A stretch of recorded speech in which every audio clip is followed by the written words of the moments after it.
C'est ce qu'on veut. Un mot très précis sur une proposition qui est dans l'air, celle de geler le barème de l'impôt sur le revenu. Pour ceux qui nous regardent, ça veut dire que vous ne faites pas évoluer le barème en fonction de l'inflation, ce qui veut dire que mécaniquement, des Français assujettis à l'impôt sur le revenu paieront un peu plus, sont susceptibles de rentrer dans des nouvelles tranches. Est-ce que ça fait partie d'un bon outil pour faire rentrer davantage d'argent dans les caisses de l'État? C'est un scandale. Un scandale, pourquoi? Parce que ça va toucher qui? Ça va toucher essentiellement la classe moyenne et des gens qui étaient exclus de l'impôt sur le revenu, du fait de leur très faible revenu, et qui vont y rentrer mécaniquement. La mesure est très technique, donc c'est difficile de l'expliquer en quelques mots.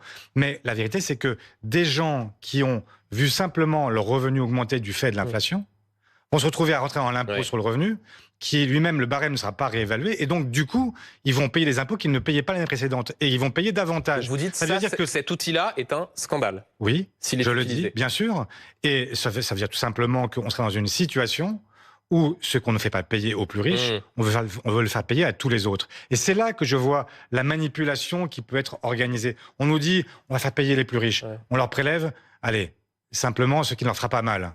Et ils seront en fait exonérés de toute responsabilité pour la suite. Et pendant ce temps-là, on ira faire les poches de tous les autres. Et bien c'est ça, et c'est bien ça le problème, c'est que la politique conduite aujourd'hui, ce qui me semble être la politique que veut conduire le gouvernement, c'est une politique qui est une forme d'imposture fiscale, où on va expliquer qu'on va taxer un peu les plus riches, mais on ne le fera que de manière marginale, et on ira pendant ce temps-là faire les poches des Français.